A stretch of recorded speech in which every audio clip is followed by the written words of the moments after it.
Hey everybody, James Jacob Type Response. Thanks for watching. Well, I've done some long format videos I called No BS Bugout that were like 2 hours long and with a bunch of little reviews in them.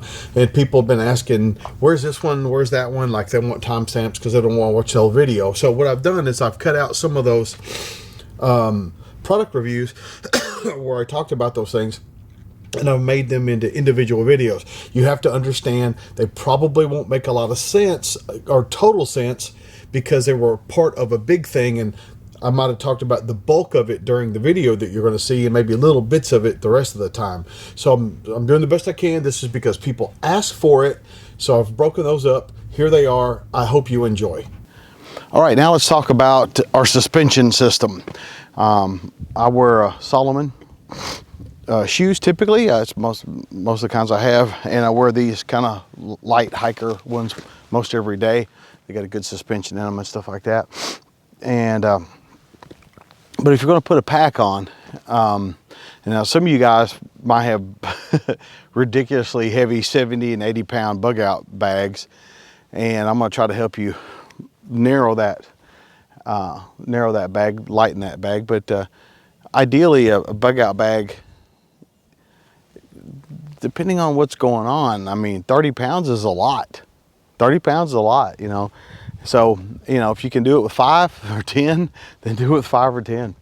But having said that, if you're going to increase the amount of walking you're doing, or increase the load, just like you would with your vehicle, if you're going to have a really heavy load on your vehicle, that's what you're going to do with it, or whatever the case may be. You might put better tires on it, or increase the suspension, you know, with airbags or better springs or whatever the case may be.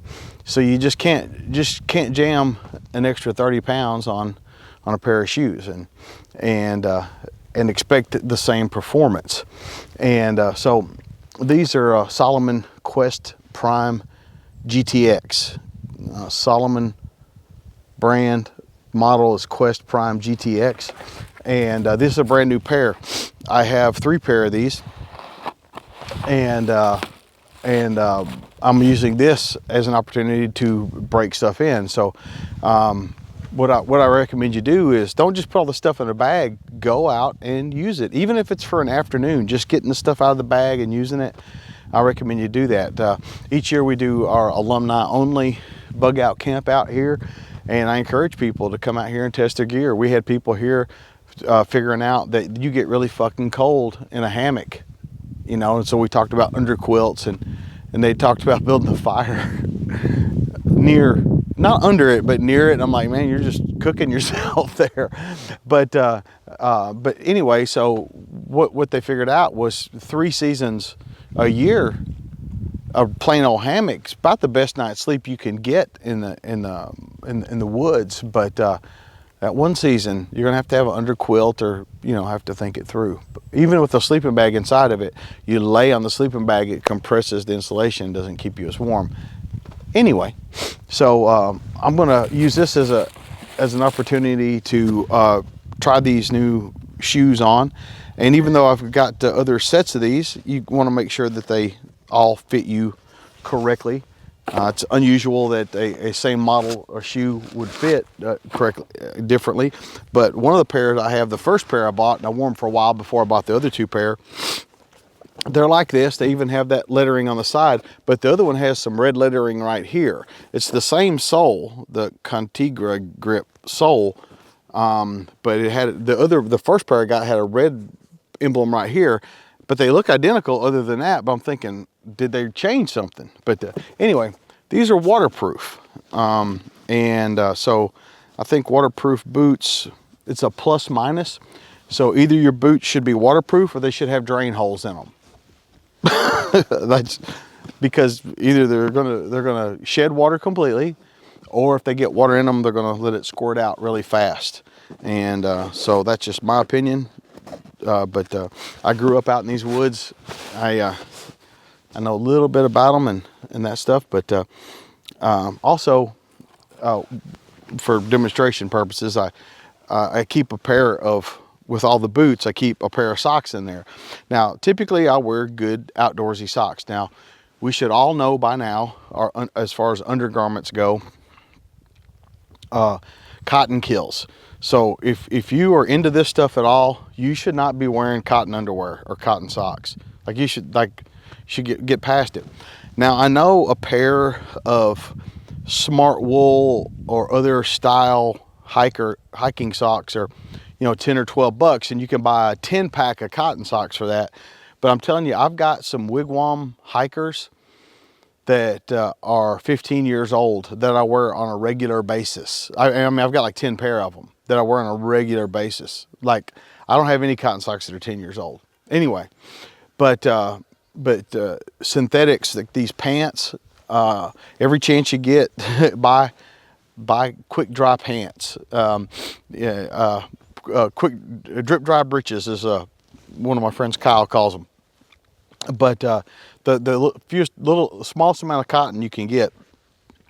But I keep socks with these. Even if I'm wearing a pair of good socks, more socks is always good. More socks is always good. And so as we get into this, we'll talk about more of this stuff. But like Mr. Rogers' neighborhood here, I'm going to change my shoes. Again, taking off a pair of Solomon's. These are just some light hikers. They're not waterproof, but just my EDC shoe, my everyday walking shoe, EDW. These are my EDWs, everyday walkers. And when I break in boots, I don't tighten them up tight. I leave them. I'd say I tighten them up. Let's say 80%. Just to let them flex and stuff like that, unless I needed to, then I would tighten them down. But in general, I find that people wear their shoes just in general too tight and cuts off the circulation. So wear them a bit loose. Just and again, I don't mean loose. They're not flopping around. If they're really too loose on your foot, you're gonna wear blisters and stuff like that. Oh yeah, if you don't want them to come undone, you guys know the double knot. Well, do the double knot. Other than pulling a Marcinko and cutting the loops off, that's about as good as you'll get from them coming untied. So as you notice, I took off my Galco medical kit. I'm taking off my Galco ankle holster with the shield in it, and we'll talk about what to do with those. So basically, they don't really fit right on top of a boot. What's this all a boot? They don't really fit well on top of the boot. But I got a procedure, a technique that I'll show you on that, what I do with them. And all this stuff that I'm going to show you on this video, all this stuff's in my Amazon store. And if you haven't looked at my Amazon store, I've collected a bunch of neat stuff on Amazon, stuff you might not know Amazon has. You might want to check out. And one of the ones that nobody looks at is the lifestyle. The lifestyle one. It's got the best stuff in it, like the stuff that my wife loves. But you should think about it. There's some stuff in there I'd probably get divorced over if I didn't buy her. So Salomon, I know everybody has their brand of shoe, and I'm not trying to sell you Salomons. I'm not a paid spokesperson for Salomon, or actually or any of these brands I'm going to talk about, but you should have a good set of hikers or two. And so I'm James Jaeger, and welcome to my neighborhood. But let's see what else we can get into today.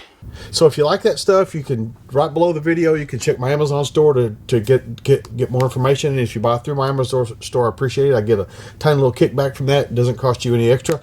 And if you're more interested, if you have follow-up questions, probably if you watch the whole video, BS Bugout 1 or 2 or whatever one we're on, you probably get more of your answer. But if you want to comment and teach me how to build a fire, I don't need your help building a fire. This is James Jaeger with Type Response, reminding you that your responsibility to be ready for the fight never ends.